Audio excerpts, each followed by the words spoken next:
A sledgehammer struck the wall of the old projection room for the fifth time. Dust from decades of neglect filled the air of what had once been Portland's most elegant movie theater. It was January 2025, and demolition worker Marcus Rivera had torn down hundreds of old buildings in his 20-year career. But he'd never found what he was about to discover behind this wall. When the plaster finally gave way, Marcus's flashlight beam revealed something that made him drop his tools and back away slowly. There, in a hidden space between the projection room wall and the exterior brick, a gap no wider than 3 feet, lay a human skeleton, still wearing the tattered remnants of a 1960 dress. What the demolition team found in that sealed compartment would finally answer a question that had haunted Portland, Oregon for 63 years. What happened to Sarah Thompson the night she walked into the Palace Theater to watch a movie and never walked out? Before we unravel this chilling mystery, if you're new to this channel, please hit that subscribe button and turn on notifications. We're dedicated to bringing you the most compelling true crime stories with the depth and respect they deserve. Today's case will show you how predators can hide in the most public of places, and how sometimes the answers we seek are trapped within walls that stood silent for over 6 decades.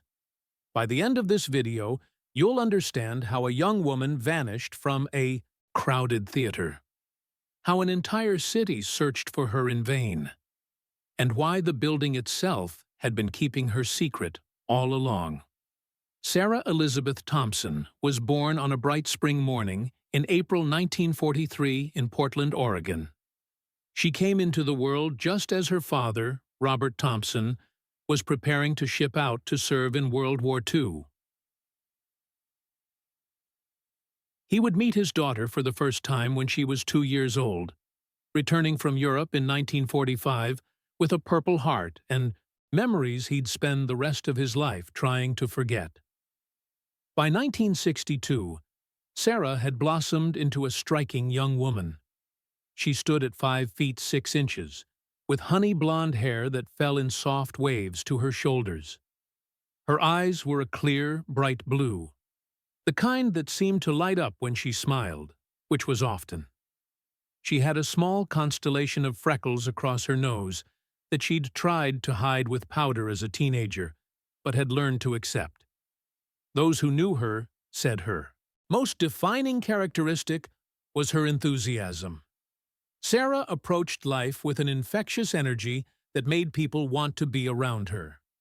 At 19 years old, Sarah was a sophomore at Portland State College, studying English literature with dreams of becoming a teacher, or perhaps a writer. She lived at home with her parents in a modest house in the Laurelhurst neighborhood, a tree-lined area of Portland known for its sense of community. She was an only child, and her parents' lives revolved around her in the way that parents of only children often do. Sarah was brilliant academically. She'd graduated high school with honors, won a partial scholarship to college, and maintained a near-perfect grade point average. Her professors at Portland State described her as insightful, articulate, and genuinely passionate about literature. She could discuss Shakespeare and Steinbeck with equal enthusiasm. Her dream was to teach high school English and inspire students the way her own teachers had inspired her. But if you asked Sarah what brought her the most joy, she wouldn't talk about academics. She'd talk about movies. Sarah Thompson was absolutely obsessed with cinema. In the early 1960s, before television dominated entertainment, movie theaters were magical places. For Sarah, they were cathedrals of storytelling. She saw every major release, often multiple times. She kept a journal where she'd write detailed reviews of films she watched. She knew the names of directors, cinematographers, and screenwriters. Her bedroom walls were covered with movie posters: Audrey Hepburn in Breakfast at Tiffany's, Gregory Peck in To Kill a Mockingbird, James Dean in rebel without a cause. The Palace Theater on Southwest Broadway was Sarah's sanctuary. Built in 1925, the Palace was one of Portland's grandest movie houses, a three-story Art Deco masterpiece with ornate molding, red velvet seats, a massive crystal chandelier, and a sense of old-world glamour that made every visit feel special. Sarah had been going there since she was a child. She knew every usher by name. She had a favorite seat, row 12, seat 7, right in the center where the view and acoustics were perfect.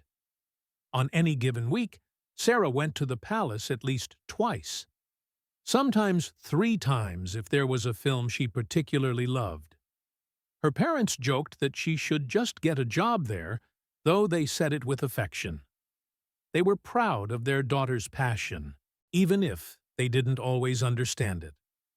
In September 1962, Sarah met James Harrison at a campus mixer. James was a senior studying engineering, with dark hair, kind eyes, and a quiet demeanor that balanced Sarah's exuberance perfectly. He wasn't particularly interested in movies when they met, but he quickly learned to be because it made Sarah happy. Their first date was at the Palace Theater. They saw Lawrence of Arabia, and Sarah talked excitedly about the cinematography for hours afterward. By October, they were inseparable. By early November, James had proposed with a modest engagement ring he'd saved for months to buy. Sarah said yes, without hesitation. They planned to marry in December 1963, after James graduated and found work. Sarah's mother had already started planning the wedding, collecting magazine clippings of dresses and flipping through bridal magazines with her daughter. Sarah Thompson had everything to live for in November 1962. She was 19 years old with her whole future ahead of her. She was in love with a good man who adored her. She was excelling in school. She had dreams and plans and decades of life stretching before her. She had no way of knowing that on November 15, 1962, her routine trip to the Palace Theater would be her last. That the building she loved, the place where she felt most alive, would become her tomb. That she would never attend another class, never marry James, never become the teacher she dreamed of being. And she certainly had no way of knowing that she would spend the next 63 years sealed inside the walls of the very theater where she'd spent so many happy hours, waiting in silent darkness to be found. November 15, 1962, was a Thursday. Autumn had fully settled into Portland, bringing the cold rain and early darkness characteristic of Pacific Northwest winters. The temperature that evening hovered around 45 degrees, with a steady drizzle that made the city's streets glisten under the streetlights. Sarah Thompson attended her classes at Portland State as usual that day. Her friends would later tell police that she seemed perfectly normal, happy, energetic, excited about an upcoming weekend trip to the coast with James. Her last class ended at 3:30 in the afternoon. Sarah went home, had an early dinner with her parents, and then announced she was going to the Palace Theater for the 7:30 showing of To Kill a Mockingbird. The film had been released earlier that year and had become one of Sarah's favorites. This would be her third time seeing it, but she'd told James she wanted to see it once more before it left theaters. James had an evening study group for an important engineering exam and couldn't join her. He'd offered to skip it, but Sarah insisted he study. She'd be fine going alone. She did it all the time. She'd catch the bus to downtown, watch the movie, and James would pick her up outside the theater when it ended around 9:45. Sarah left home at 6:45, catching the number 14 bus at the corner of 39th Avenue and Burnside Street. The bus driver, Mr. Leonard Wright, remembered her getting on. She was a regular, always polite, always had exact change. She wore a pale yellow dress with a white cardigan, white gloves, and carried a small navy blue purse. Her blonde hair was pulled back with a white headband. She looked like thousands of other young women in 1962, wholesome, proper, respectable. Sarah arrived at the Palace Theater at 7:15. She purchased her ticket from the box office attendant, Mrs. Eleanor Martinez, who also knew Sarah by sight. They chatted briefly about the film. Mrs. Martinez would later recall Sarah saying, "This might be my favorite movie ever made. I'm going to be sad when they stop showing it." Those were the last words anyone remembered Sarah Thompson speaking. Sarah entered the theater lobby at 7:18. The evening usher, 19-year-old David Parker, held the door for her. He recognized her as one of the regulars. She smiled, thanked him, and walked into the theater. He watched her head toward the main auditorium, but didn't follow to see where she sat. He had other patrons to attend to. The 7:30 showing of To Kill a Mockingbird drew a modest crowd that Thursday evening, approximately 35 people, scattered throughout the Idri de Her 400-seat theater. The palace was enormous, built in an era when movie houses were designed to be grand spectacles. Its main auditorium featured a soaring ceiling, elaborate plasterwork, and that massive chandelier that was dimmed during films but never fully turned off. The movie ran for 2 hours and 9 minutes. It was a powerful, moving film that held audiences in rapt attention. When it ended at 9:39, the lights came up slowly, and patrons began gathering their coats and belongings. The evening usher, David Parker, stood by the exit doors as people filed out. He held the door, thanked them for coming, wished them a good evening. 34 people left the theater. David counted them. It was part of his job to get a rough head count for the manager's nightly report. But Sarah Thompson was not among them. At 9:55, James Harrison pulled up outside the Palace Theater in his 1958 Chevrolet. The movie should have ended 15 minutes ago. He parked and waited, watching the exit doors. A few stragglers emerged, an elderly couple, a group of teenagers. But no Sarah. By 10:10, James was worried. He got out of his car and approached the theater entrance. The box office was closing up. He asked Mrs. Martinez if she'd seen Sarah leave. She hadn't, but then again, she'd been busy counting receipts. People came and went through multiple doors. James went inside. The lobby was nearly empty. David Parker was sweeping up popcorn. James asked if he'd seen a young blonde woman in a yellow dress. "Lots of people came through tonight, sir," David said apologetically. "I don't remember everyone." "She comes here all the time," James insisted. "Sarah Thompson. Blonde, about this tall yellow dress, white cardigan. She would have come in around 7:15. David's face changed. "Oh, yeah, I remember her. Regular customer. Pretty girl, always polite. She definitely came in, but I don't remember seeing her leave." Now, James was genuinely alarmed. He asked to check the theater. David agreed and called for the night manager, Mr. Raymond Harris, a heavy-set man in his 50s who'd worked at the Palace for 20 years. The three of them entered the main auditorium. The lights were fully up now. The massive space was completely empty.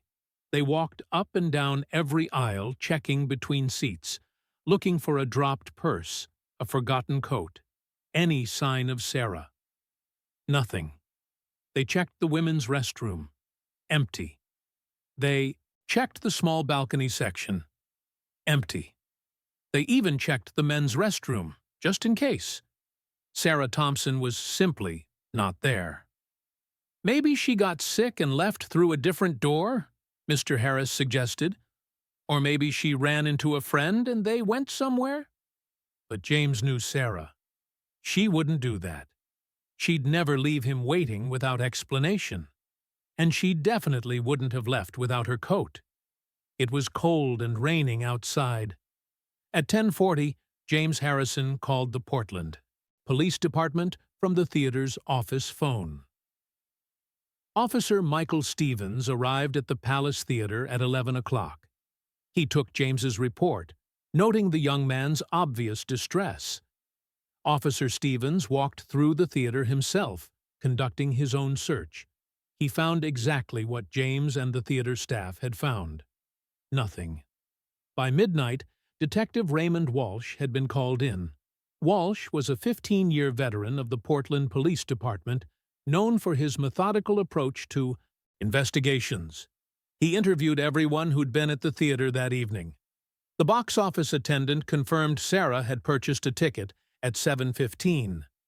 The usher confirmed she'd entered the theater shortly after. But beyond that, the trail went cold. None of the other patrons who'd attended the 7:30 showing remembered seeing a young woman in a yellow dress.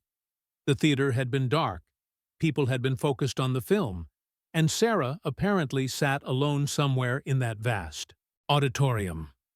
Detective Walsh ordered a thorough search of the entire building. Not just the main auditorium, but every room, every closet, every space. The Palace Theater was a sprawling structure with 3 floors, numerous storage rooms, mechanical spaces, and areas the public never saw. They searched all night.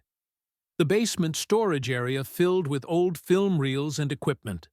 The projection room on the 3rd floor, where the operator had been running the film, he was interviewed extensively, but insisted he'd been alone all evening and hadn't seen anyone.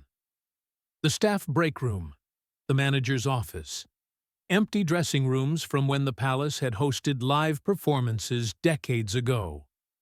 Sarah Thompson was nowhere to be found. Detective Walsh expanded his investigation. He checked hospitals. No young woman matching Sarah's description had been admitted. He checked the bus station, train station, and airport. No signs of her. He interviewed Sarah's parents, who were devastated and bewildered. They insisted Sarah would never run away. She was happy. She was engaged. She had no problems she'd want to escape from.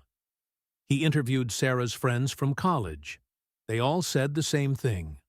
Sarah was stable, reliable, excited about her future. The idea of her disappearing voluntarily was absurd. He looked into Sarah's finances. She had $43 in her savings account. She hadn't withdrawn it. Her checkbook showed no unusual activity. She'd purchased a movie ticket and nothing else that day. By the end of November, Detective Walsh had to confront an impossible situation.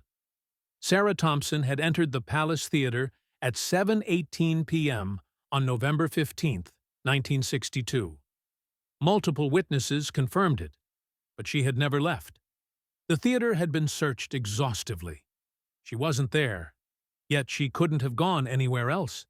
The story made headlines. College student vanishes inside movie theater.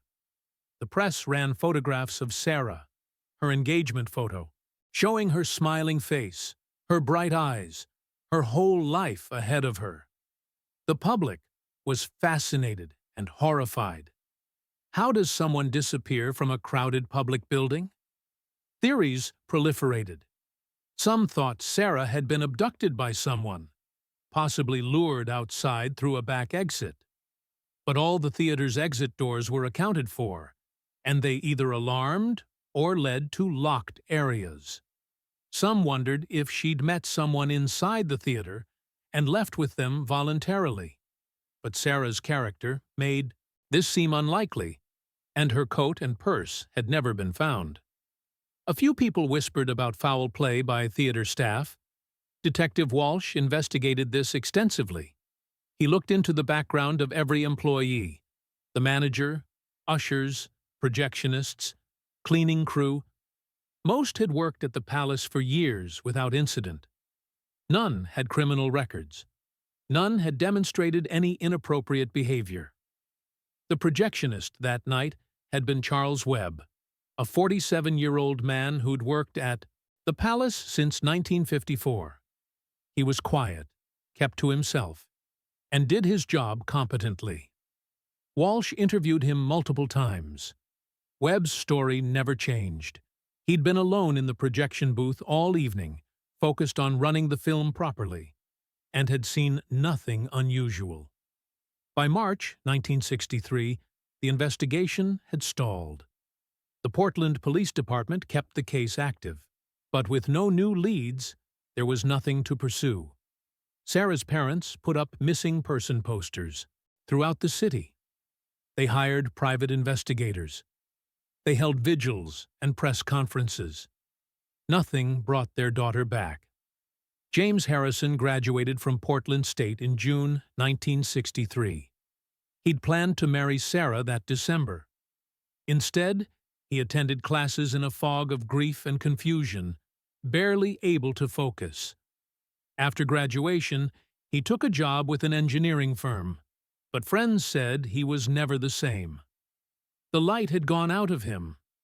The Palace Theater continued, operating. For decades, it showed films, hosted audiences, and maintained its position as one of Portland's grand old movie houses. But among certain people, it gained a reputation. They called it haunted. They said you could sometimes see a blonde girl in a yellow dress sitting in row 12, seat 7, Sarah's favorite seat.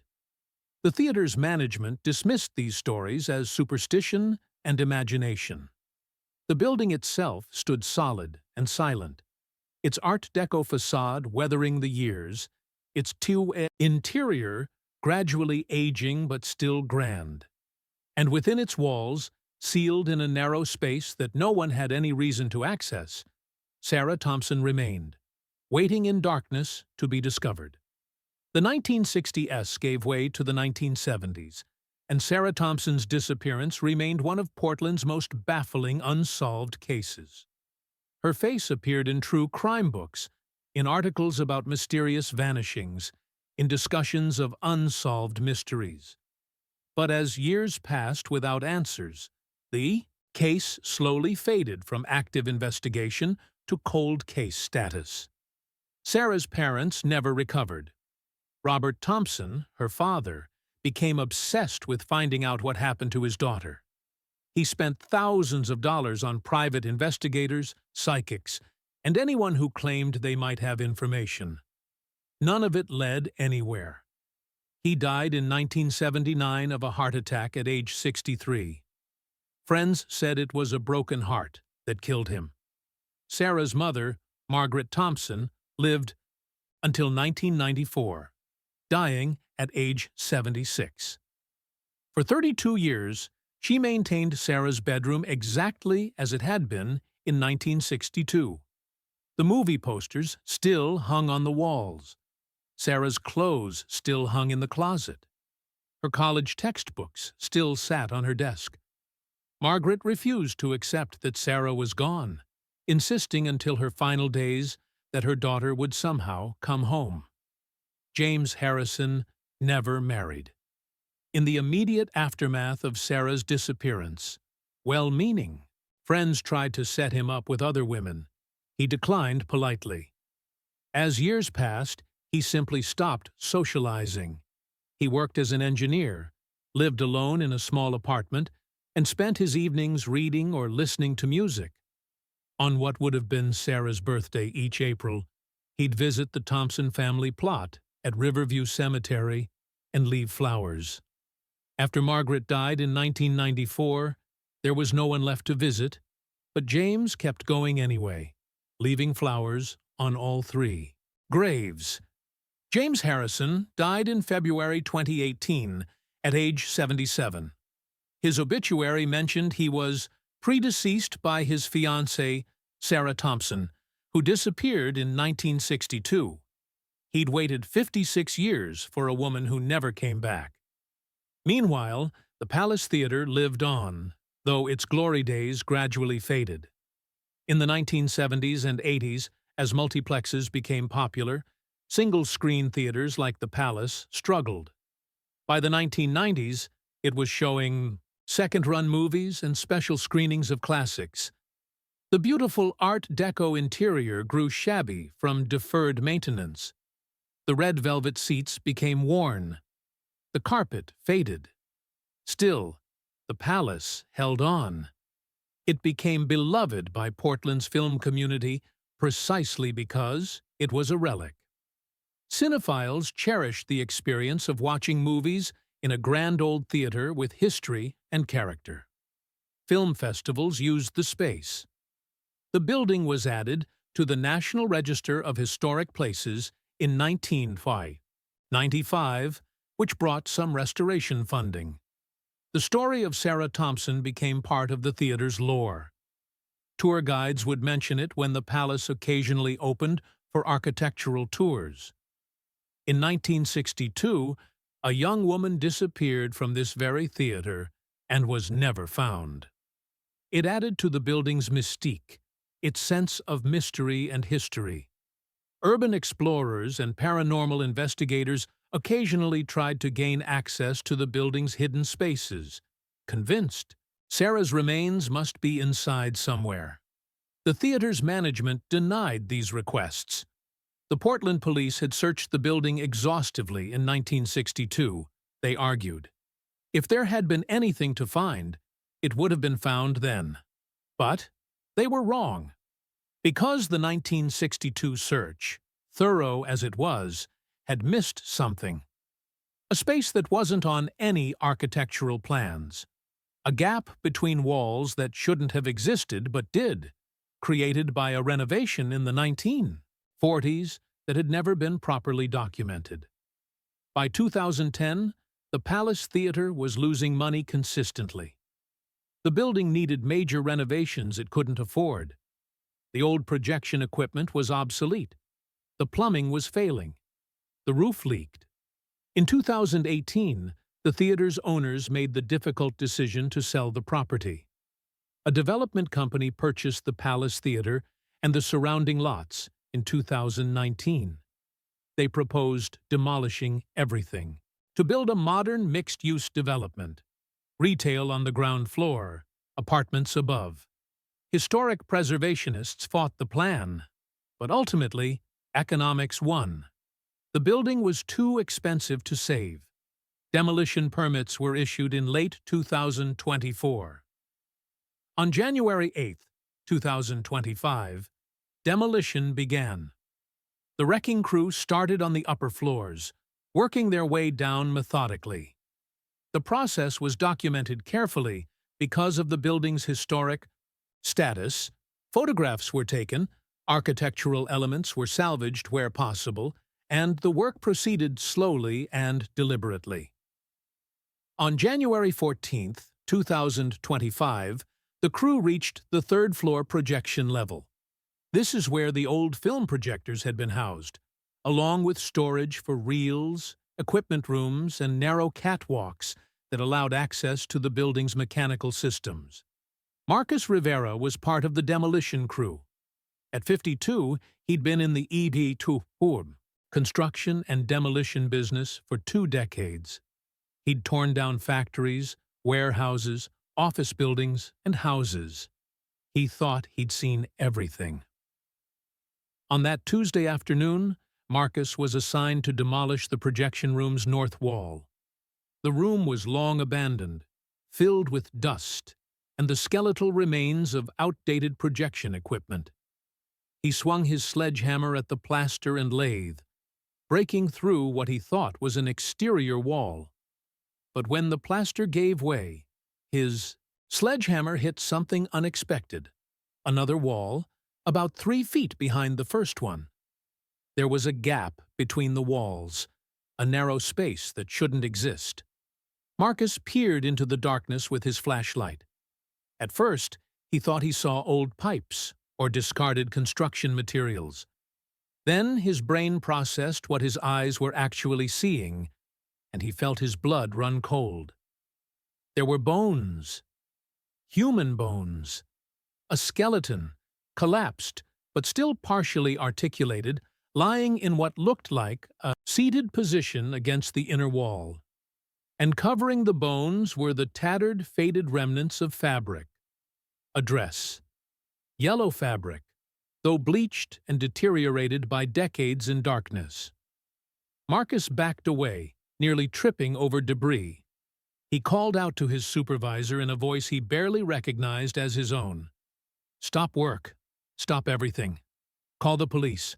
There's a body in the wall." Portland police arrived at the demolition site within 30 minutes. The building was immediately sealed off. Crime scene investigators from the Portland Police Bureau and forensic experts from the Oregon State Medical Examiner's Office were called in. Dr. Jennifer Walsh, a forensic anthropologist from Oregon Health and Science University, arrived that evening to assess the scene. Working carefully in the narrow space between walls, she documented everything before any remains were moved. The scene was cramped and difficult to access. The gap between the walls measured only 32 inches wide. Barely. Enough room for an adult to squeeze through. The space extended about 12 feet along the exterior wall, with the remains located roughly in the middle of this hidden corridor. Dr. Walsh's preliminary observations were carefully noted. The remains were skeletal, as expected after 63 years. They appeared to be those of a young adult female based on pelvic structure. The bones showed no obvious signs of trauma visible to the naked eye, though detailed analysis would be needed. The ID position suggested the individual had been placed or had died in a seated position against the wall. Most significantly, there were items with the remains. Fragments of clothing, what had once been a dress, now reduced to fragile, colorless scraps that disintegrated at the slightest touch. The elastic from undergarments had long since decomposed, but metal clasps and snaps remained. Synthetic materials like nylon had fared slightly better than natural fibers, leaving ghostly outlines of what had once been worn. And then there were the artifacts that would make identification possible. Tucked against what remained of the pelvic bone was a small navy blue purse. Leather purses from the 1960s were often made with higher quality materials than modern equivalents, and this one, while deteriorated, had held together. Inside the purse, protected from the worst of the decay, investigators found several items: a compact mirror, its glass cracked but intact; a lipstick tube, the color long dried out; some coins, pennies, nickels, and dimes dated between 1958 and 1962; a small comb; and most crucially, a wallet. The wallet was severely deteriorated, its leather cracked and brittle. But inside, in a plastic sleeve that had protected it from the worst damage, was a Portland State College student identification card. The photograph was faded, the laminate yellowed and cracked, but the image was still visible: a young woman with blonde hair and a bright smile. The name on the card, though faded, was legible: Sarah Elizabeth Thompson. Also in the wallet was another item: a movie ticket stub. The paper was brown with age and extremely fragile, but the print was still readable. Palace Theater. Admit 1. November 15, 1962. 7:30 p.m. $1. Detective Lisa Martinez, who had taken lead on the investigation, stood in that cramped space between walls and felt the weight of 63 years of mystery pressing down on her. She'd read the cold case file on Sarah Thompson before coming to the scene. She knew the story. And now, standing here with Sarah's remains, she understood that the young woman had never left this building. The remains were carefully removed over the next 2 days, transported to the medical examiner's office for thorough analysis. The demolition of the Palace Theater was halted, while investigators determined whether this was a crime scene requiring further examination.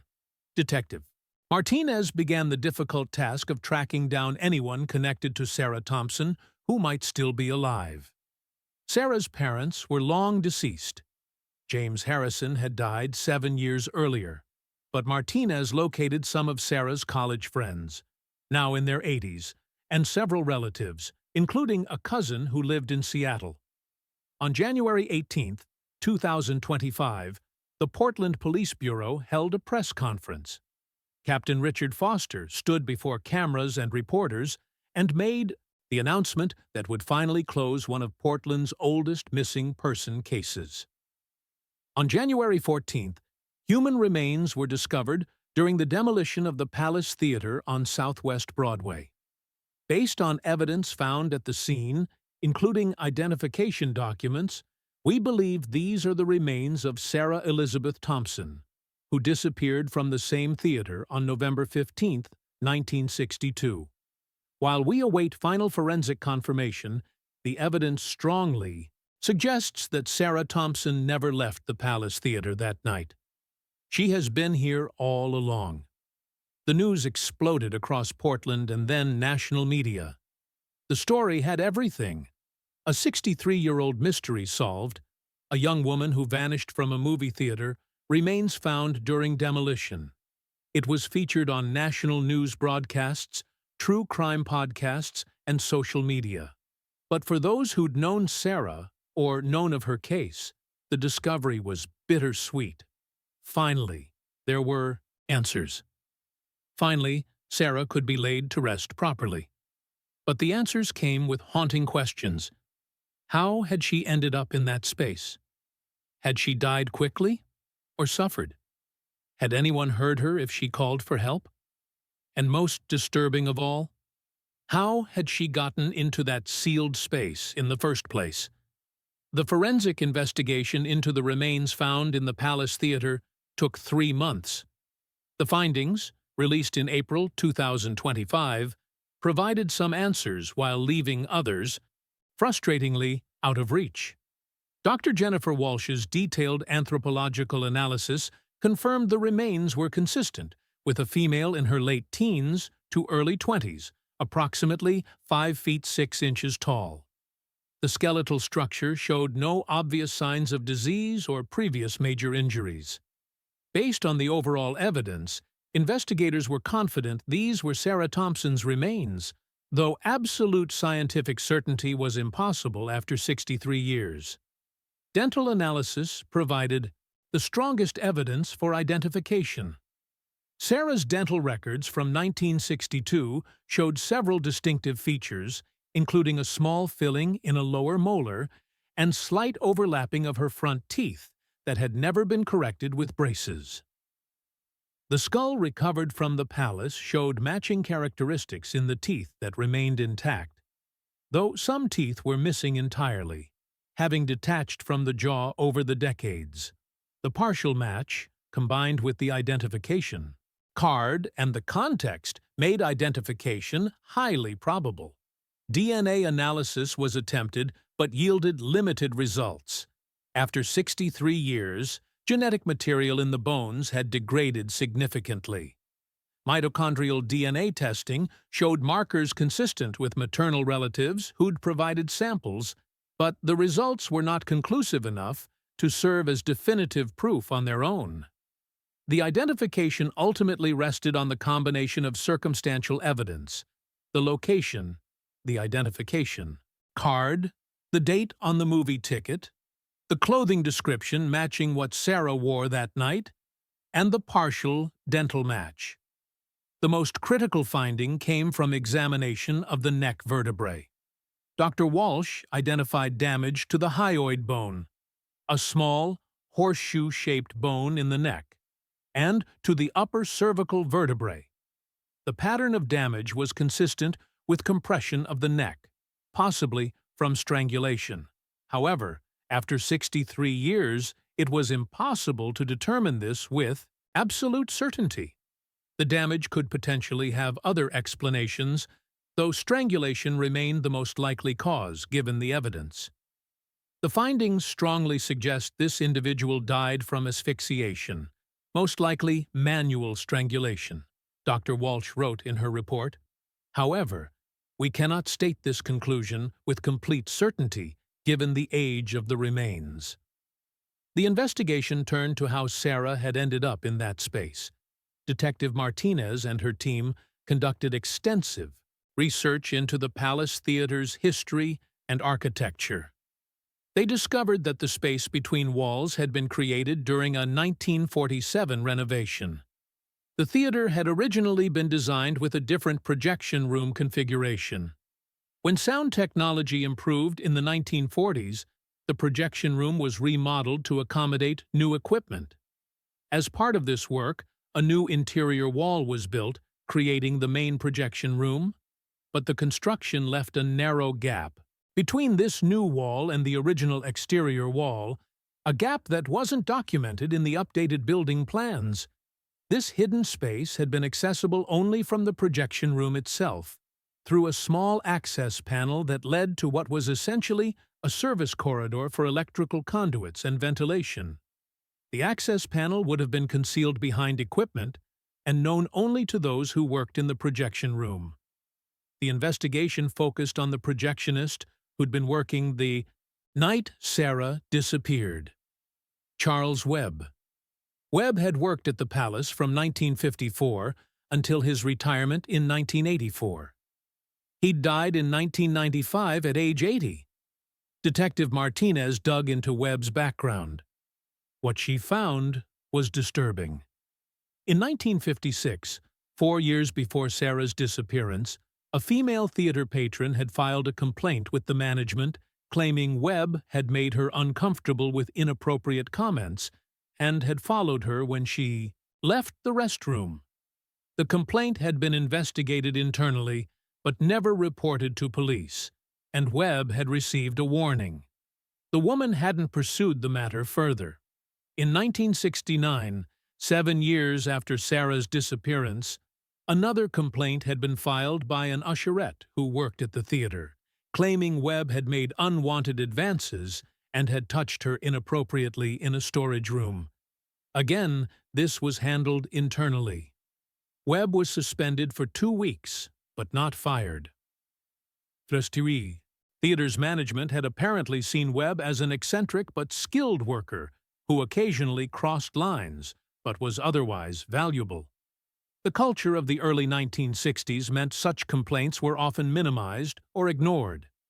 No one had connected these incidents to Sarah's disappearance because, on the surface, they seemed unrelated. Webb had been interviewed in 1962 and cleared.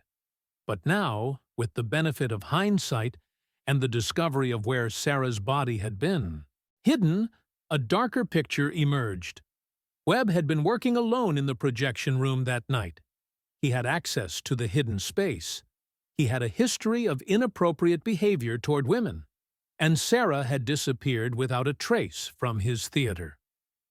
Detective Martinez theorized what might have happened, though she stressed this would always be theory, not proof. Sarah, perhaps needing to use the restroom during the film, had left her seat. The women's restroom on the main floor had been occupied or out of order. This happened occasionally in old buildings. An usher or staff member, possibly trying to be helpful, might have directed her to use a staff restroom on an upper floor. This would explain how she'd ended up in an area of the building normally off-limits to patrons. Webb, alone in the projection room during the film, might have encountered her. What happened next would never be known with certainty, but the evidence suggested a violent confrontation resulting in Sarah's death. Webb, panicking, concealed her body in the only place immediately available, the hidden space behind the projection room wall, and sealed it back up. Then he returned to his job as if nothing had happened. The movie ended. People left. James waited outside, and Charles Webb played the role of helpful employee, expressing concern when Sarah couldn't be found, participating in the search, never revealing what he'd done.